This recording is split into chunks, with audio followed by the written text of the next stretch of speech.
I'm Mark DePratis, President of the Bethel Park Chamber of Commerce, now serving Bethel Park, Castle Shannon, and the South Park area. I'd like to begin by just telling you a little bit about the Chamber and some of the services that we offer, and how we can serve your business in many different ways. The Bethel Park Chamber offers many opportunities to help promote your business. You can advertise through our website, which gets thousands of hits every month. We can host a business educational workshop for you. We can host networking events. We also offer discounted benefits on products and services to members, as well as events and opportunities to help promote your business. If you have a business in the area, you can become a member for as little as $100 a year, and we can really help you in promoting your business. And we also encourage home businesses to join the Chamber too, so it's not only for brick and mortar businesses. So contact the Chamber and we can give you more information on that. We're in the process of launching our first membership drive, which will run through October. If you want more information on that or how the Chamber can help, it's easy to find us. We're at bpchamber.org, or you can call us at 412-595-8361. We have some events coming up that I'd like to tell you about. One is our Shop Local Holidays event. We'll promote businesses in Castle Shannon, Bethel Park, and the South Park area beginning in October. And if you're interested, once again, go to bpchamber.org for more information on that. Another benefit offered by the Chamber is our BPTV Health Series for caregivers titled Are You Prepared? This is hosted by Freedom Home Cares. And once again, all this information is available on the Chamber website.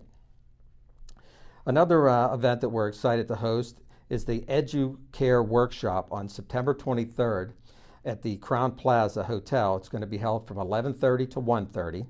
And it helps you to get ready for the new regulations with the healthcare rules, tax challenges, and so forth that'll be coming in 2016. It's critical that you know this information because Medicare enrollments are beginning as soon as October, and you have to make some decisions by the end of December 2016 to enroll, and you don't want to be a last-minute shopper when it comes to your health care. Another thing I'd like to talk about is our partnership with Representative Rick Saccone with a series that we're going to call Your Legislative Advocate is Listening, a program being graciously filmed here at BPTV, and this is a quarterly program that features a different business leader to discuss current legislative topics impacting our businesses with Representative Saccone. And now I'd like to introduce one of our business partners that will be involved in today's discussion. Today our featured business leader is Andy Ammerhein. He's the owner of True Value Hardware. He's the host of KDKA TV's True Value Home Improvement Hour on Saturdays at 10 a.m. And Bethel Park also knows Andy for his community involvement throughout Bethel Park and with our local schools. I first had the opportunity to meet Andy about 5 years ago at a volunteer event at Pathfinder School. And from the first moment I met Andy, I could tell that he was really engaged and his heart was really in Bethel Park. He helped lead our team of volunteers, painters, landscapers, and his real love for Bethel was obvious from our first meeting. He's also a valued board member of the Chamber, and I'm glad he was able to come today and participate in our discussion. Representative Saccone, representing the 39th District of the PA House, and during the 2015-2016 legislative session, he's serving on the Judiciary, State Government, Children and Youth, and Veterans Affairs and Emergency Preparedness Committees. He is also a professor at St. Vincent College. He has served his local community on the EMS Ambulance Board, Elizabeth Forward School Board, as well as a youth church leader. He's a member of the VFW, the American Legion, the Military Officers Association, and a life member of the NRA. Representative Saccone's district includes parts of Allegheny and Washington counties, and he serves the municipality of Bethel Park where this program can be seen. So it's my pleasure to introduce Representative Saccone and Andy Ammerhein. Mark, thank you for those gracious introductions, and thank you again, everyone, for watching BPTV. And Rick, Representative Saccone, thank you for being with us today. Property tax, it's a hot topic. Everyone in the community talks about it, well, homeowners and so forth with it. Can you give us a brief overview of where we are? I know you were on a couple of the steering committees and so forth investigating where we're at today and possibly where we're going with it in the future. So why don't you bring our viewers up to date with what's going on with property tax? Yeah, I'd be happy to, because property tax has always been, in the 5 years that I've been in office now, the #1 issue in our area. So I've spent a lot of time looking at it and trying to come up with some solutions to that. And I think we have. I mean, we came up with House Bill 76. Originally it was House Bill 1776 that didn't survive one session. The next session became House Bill 76. And that was for school property tax elimination. So we called it the School Property Tax Elimination Act. And what it did was it would raise our sales tax about 1% and raise our personal income tax about 1%. And it would increase some of the items that we would tax that we normally didn't tax before, but it would eliminate that school property tax. Right. And that's just so big, because we have so many, especially senior citizens who are in their homes, that are losing their homes because they can't afford to pay that school property tax. Right. And as my wife and I went around and knocked on all those doors, almost 40,000 doors in the last 3 elections, always #1 issue: property tax, property tax, property tax. So we wanted to eliminate that school property tax. We wanted to make it more fair to fund schools. So the way we fund schools now through school property tax, targets one segment of our population, right, property owners, which it's an unfair tax. So by raising the sales tax and the personal income tax, it spreads. People call this a tax shift. They say, well, you're just shifting a tax from property owners. I don't like the word shift. I like the word spread. It spreads the tax out to everybody, because everybody pays sales tax. Even tourists passing through the state pay sales tax. So now we got everybody helping to fund our schools, not just people who own property. And I think that's important. So we had that bill, and we had some support for it. At one time we had 80-some co-sponsors to it. But when it initially came up for a vote, we just didn't have the votes. We had, I think, 40-some votes for it. So when the new governor came into office, we all sat down with him. He called us all in and asked us what was on our minds, what were the big issues in our areas. And I know so many of the legislators told him property tax was, and we explained to him about House Bill 76, and he listened very attentively. And then he came out with his own proposal, and his proposal was, you know what, this is very clever, and that's why I want to explain the nuance of this to the people, because I want them to know where this all stands today. So he said, look, we want to take that revenue by raising the sales tax and raising the income tax and increasing some of the things that are taxed that weren't taxed before, like you were proposing in House Bill 76, but we're only going to give the people a partial property tax relief, and we're going to spend the rest of that money on some other things that I'd like to spend it on. All right? So he was going to basically, in essence, take $1 from people and give them 30 cents back in property tax relief, and ask them to thank him very much for the property tax relief. And you know how it is with property tax. If you do a partial relief, like we saw with the casino money and all those kinds of things, in a few years it just goes back up and you're back to where you started and people are paying a higher tax. So I'm absolutely not for that. I've always been, it's got to be elimination or nothing, because partial reliefs never work. And so what we said was, okay, Governor, because a lot of people back home would hear that and they'd say, well, the governor's saying, well, my bill gives some property tax relief in my budget plan, in my proposal. And we said, well, yeah, but it only gives that 30 cents on the dollar. So we put in a counter bill that would say, for every $1, we'll do the same thing you want to do, Governor, but for every $1 that we take in taxes, $1 has to go for property tax relief. No other spending, none of your pet projects, no more Arlen Specter libraries, no more windmills and all kinds of other things. It has to go for property tax relief. And that bill passed the House. I believe it's still sitting over in the Senate. But what I wanted to do with that, though, was I wanted to say, but still, I wanted to put a amendment to that bill that would say, and you cannot raise local taxes in the future without going to a voter referendum. And that's what House Bill 76 did in the beginning anyway. Because again, after a while, they'll just raise the taxes and say we need more money, and it'll go up. So we wanted to put that voter referendum on there as a qualifier. So we're going to take $1 in property and money and increase taxes. We're going to give you $1 in property tax relief, but your taxes won't go up, because if they want to go up, they'll have to take it to a voter referendum, and the voters will have to approve it. Unfortunately, that amendment didn't pass. So the bill sits now that at least it's $1 for $1. If we don't use the governor's proposal, if we use our House proposal, it's $1 for $1 swap, but there's no voter referendum on it. So I'm hoping that in the Senate, They still have a chance to revive House Bill 76, and they have Senate Bill 76. If they were to pass that and send that back over to us, we could have another shot at 76 and have the complete elimination. I'm still hopeful that the Senate might do that. But if they don't, I'm hoping they'll take the bill we sent them that's dollar for dollar swap and add their voter referendum to it and send that back to us.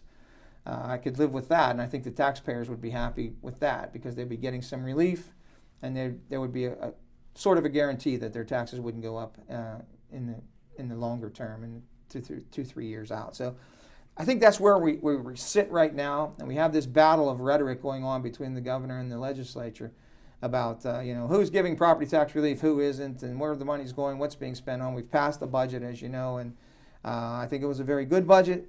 It had actually a 3% increase in it, no tax increases, and the governor vetoed that. And the funny thing is about the budget, there of the 400 some line items in that budget, I think 274 of those line items either gave the governor what he wanted or more than he wanted, and yet he vetoed the entire budget rather than going line item by line item. So as you know, the other day we tried to go back and repass individual line items because we have, in my office every day is a stream of agencies coming through that are going to start feeling the pinch when the funding runs out because we don't have a budget right now. So we have lots of human service agencies, the schools, all those are going to feel that pinch, and they're coming in my office every day saying, we really need a budget. And I tell them, I know you do. I ran on passing a budget on time because my first year, the year before I came into office, was one of those years. It was the last years of the Rendell budget, and the budget went late. I think it went to October, and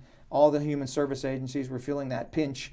And I said, that's not going to happen on my watch. We're going to pass on-time budgets. I'm going to do everything I can. Of course, I'm only one person, but we're going to pass on-time budgets. But we've passed 5 on-time budgets in a row. This is the first one that we've had a veto on. So we actually passed the budget on time because I knew those agencies would be feeling that pinch, and I don't want them to feel the pinch. Because what will happen is they'll have to go out and they'll take lines of credit and they'll have to borrow money to keep running, and that money's going to come off their bottom line in the end. So even when the budget is passed and the funds start to roll in, they're going to have to pay back that interest, and that's going to come out of their bottom line, and it hurts them in the end. So there'll be a reduction in services by whatever they had to borrow. And it's just not right. And it shouldn't have to happen because we have a budget that funds them. We'd like to keep that rolling. So that was the fight we had yesterday or the day before up at the House, so trying to pass these things line item by line item. So we're going to take, Alzheimer's services. Let's pass that one. Because we agree. Both the governor's budget and our budget, we had funded that to a certain amount. So we already agree on it. Why not let's pass that then? If you don't want to agree on the whole budget, let's pass that so these people can get their money and the services can go ahead. Autistic children, we'll do that. Whatever the service was, we were going to pass them line item by line item. Rape crisis centers all around our state need to be funded. And so we were trying to pass them line item by line item, but of course we got no help from the other side of the aisle, so there were no Democrat votes in favor of that. So we didn't have enough to override the veto. And of course the excuse was, well, this is unconstitutional, you can't do this. Well, look, who is going to complain? Who's going to take us to court for funding the rape crisis centers? Who is going to, this battle has not been fought. There's legal argument that says we can do this, that the Constitution really limits the governor on how he vetoes things, not the legislature. So we could actually do this. But when we're funding the Alzheimer's patients and the rape crisis centers and the autistic children and all those other services, who is going to fight that? Who's going to take us to court and say, no, you can't fund them? That's So we could have kept that money going, and that was our intention, was to keep those services running. So now they're gonna start feeling the pinch because we still don't have a budget. And so that's where we are. That's where the property tax is, and that's how it kind of all fits into the budget and what we're debating in Harrisburg right now. So it's complicated. I hate to see it come to this myself, as I said, because I think we worked very hard to pass a budget and to pass pension reform. Pension reform is another big issue. We're $50 billion underfunded in our state pension system. I don't want to see the pension system collapse. I don't want to see us become a Detroit or some other place. I want to see our pension system strong. I want to honor all the obligations we have to every retiree.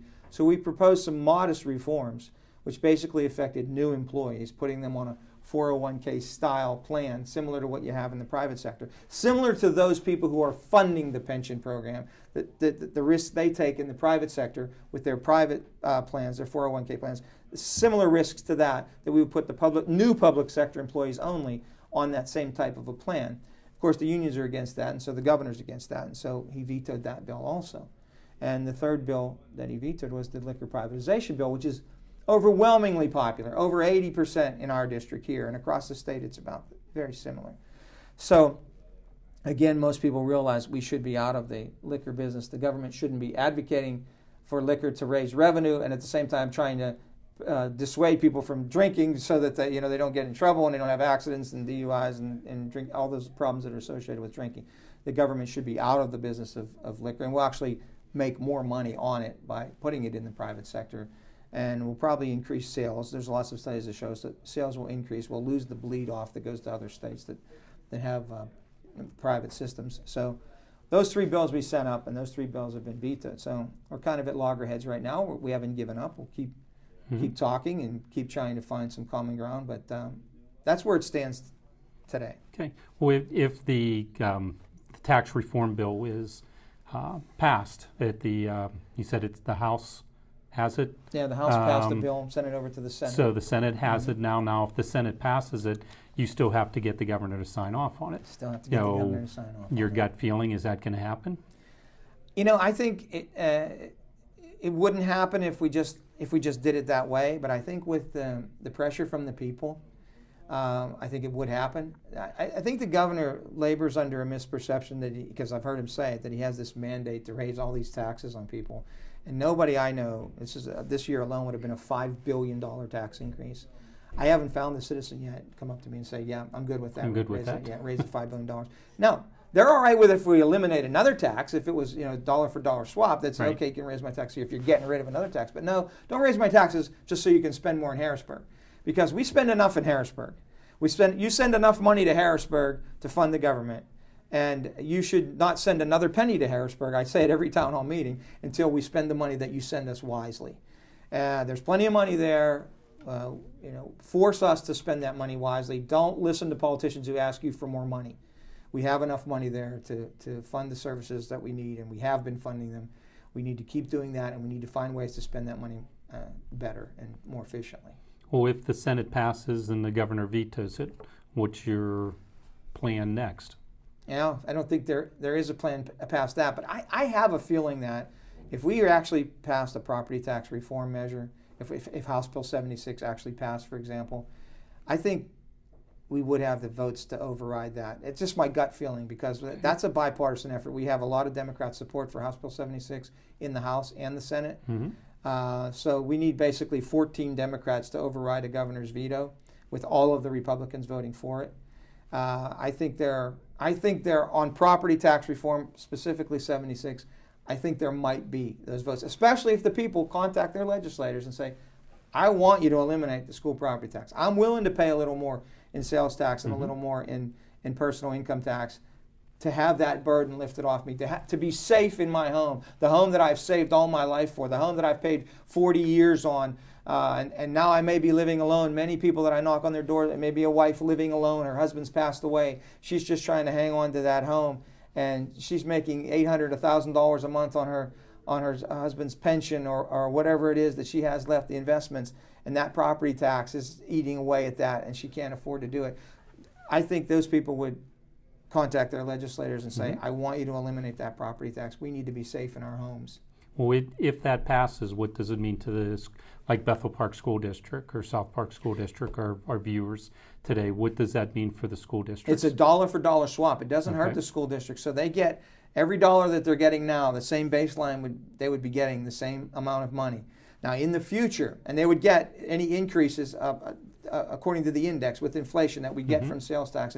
Now, but if they wanted to raise more money, if they wanted to say, okay, in our school district we want a new stadium, and it's more than we're going to be getting in our revenue stream that's coming in from the sales and personal income tax, they would have the option to introduce either a local sales tax or a local income tax to raise that money within their own school district. But it has to go to a voter referendum. That's the beauty of it. It's the greatest cost reduction method ever invented. So a school district, and it gives leverage to school boards. They're sitting there and say, okay, we want to build a new $50 million stadium. We're going to have to raise a local income tax to do it. We're going to have to ask the voters if they're all right with that. And if the voters vote and say, okay, we're willing to give you $50 million for a new stadium, and then you raise their taxes, whatever, locally, a mill or 2 mills, whatever it is, and you raise the money locally to do that. And that's the fairest way to do it. And also, if you don't think it's, 50 million is right, maybe the taxpayers say, you know what, can't we fix up the old stadium, spend 20 million? We're willing to do that. We don't really think we need a new stadium, or we need a new convocation center, or we need a new gymnasium, or whatever it is they're trying to build. Or we need, or they're negotiating the employee contracts, and they say, okay, what's the rate we're going to give the next 3-year contract? Is it going to be a 5% increase? I don't think the voters will go for that. So it makes the other side be more reasonable too. So maybe it's in this down economy, maybe it's a 1% increase. The voters might approve that, right? So it forces people on both sides of the table to be reasonable when they come to spend the taxpayers' money, because ultimately the voters are going to decide in a referendum if it's above the index increase. In talking to some of the school districts, are they pretty much on board with this referendum? Some are, some aren't. Some don't understand it fully. I've had to explain it, Okay. Even across the state. Some certain superintendents don't understand it. Some school boards don't understand it. Once it's explained to them, I found that most of them say, yeah, I like that. Okay. Because ultimately they're all property owners, they're all homeowners, Right. and They're in the same their position. constituents are going to be like, you better like that. I elected you to work for me, the taxpayer, on that school board, and I want you to do this. So if they're talking to their constituents, I think they'll come around and they will like it, because overwhelmingly people are in favor of House Bill 76. I'm looking forward to seeing it pass myself. Good. So we're a homeowner, like most people are. I'm a homeowner Yes. in Bethel Park, and I'd love to see the change. That And would it's a be fair amazing. way to fund schools. It really is. Yeah. So what else can you want to close with? Anything on the budgets or the changes, or anything else you'd like to Well, I want share with us that we might not be aware of? Yes, thank you. I do want the people to know that we are working hard. There's a lot of rhetoric out there. I see it in the news every day. This side doesn't want to compromise. That side doesn't want to compromise. We throw out compromises all the time. I think our budget was a good compromise. It was a 3%. We tried to give the governor 274 items in the budget that he wanted. There's a 3% increase in spending in a down economy without raising taxes. I think it was a great budget. The other side also has to come to the table and say, all right, I'm willing to give too. It's been all or nothing from the other side so far, and I don't think that shows much compromise. So we are looking, but I'm always going to, that's been my mantra from the beginning, I'm always going to defend the taxpayer. I know the taxpayer's tapped out. We knocked on all those doors. I've heard it. I've got the earful, nearly 40,000 times. So I've heard your message, and I am not going to push for a tax increase that doesn't eliminate some other tax. And protect the taxpayer. That's what I've been all about, and I'll continue to do that. Okay. Is there a way people can get in touch with you? Absolutely. I encourage you all. I'm glad you reminded me. Please go to my website, repsicone.com, and on there are lots of video clips. Some of the key issues going on today, whether it be the budget, whether it be property tax, whether it be the Marcellus Shale severance tax, any issue that you can think of, the governor's moratorium on the death penalty. I try to put up little videos, 3 to 5 minutes, explaining the issue in detail. Right. So that the average citizen can understand it, because everybody's busy, they're out working, they wonder what's going on, or they hear the headlines of this or that issue. They might not know all the details, or they might not know both sides of the story. I try to lay that out in these video clips, and then there's also video clips on there of what I'm saying on the floor of the House when I'm speaking in favor of bills or not. So you can see that what I'm doing in Harrisburg is the same thing I'm saying back home. You might find that's not true with everyone, but I throw it all up there because I want you to see. What I tell you I'm advocating when I'm back here at home at town hall meetings, you can see me on the floor of the House advocating the same thing. So please go to my website. There's lots of information on there. There's links to Facebook too. You can catch me on there. You can also read my newsletter. I hope you're getting my newsletter. If you're not, let us know. Call my office at 412-653-1025. We publish a newsletter 2-3 times a year. And people tell me, we pack it full of information, so people tell me they read it from cover to cover. I also have what's called teletown hall meetings, if you're familiar with those. Mm-hmm. So I've just did one recently. It was about 2-3 weeks ago. We had 3,000 people on the line. So it's good if you hear, it's not a robocall. I don't do the robocalls. So if you hear that call coming saying, if you want to be on the teletown hall, stay on the line, and you can listen in and you can ask questions. You'll get that recording in the beginning, and then about 2 or 3 minutes after that, I'll open it up, and it's just like a radio talk show almost, where you're on the line. I answer questions. I have a call screener that the calls come in. You can ask the questions, and often we get some of the ones that are the same questions. We'll get groups of questions on property tax, groups of questions on. So I'll pick ones pick a few from each category, and I'll try to answer as many of them as we can online. We do it for about an hour on the telephone. So the ones we don't get to, though, we always call back the next day, get back to the people either by letter or by a personal phone call to answer their questions. So I encourage you to listen in on the teletown halls too. So I always say I'm the most accessible legislator there is. So you can find me. My wife and I go to 250 events a year in the communities. We have 12 municipalities in our community. We're out at every fireman's banquet, community days, church picnics, all those type of things that they have. We try to go to everything that we're invited to. So if you need to see me and you don't see me at one of those events, just call my office and I'll be happy to you can either stop by or we'll make an appointment or I'll come by and see you. Wonderful. Well, thank you for your service to our state. Thank you for the service over the years to the country. And thank you for being part of BPTV today. So hope to do this again soon. It's been my pleasure. Thank you very much. Thank you. I'm going to thank you for joining us today. And remember, we're going to be doing these, addressing these topics every quarter. So join us again for Your Legislative Advocate is Listening. And for more information, you can go to our website at bpchamber.org.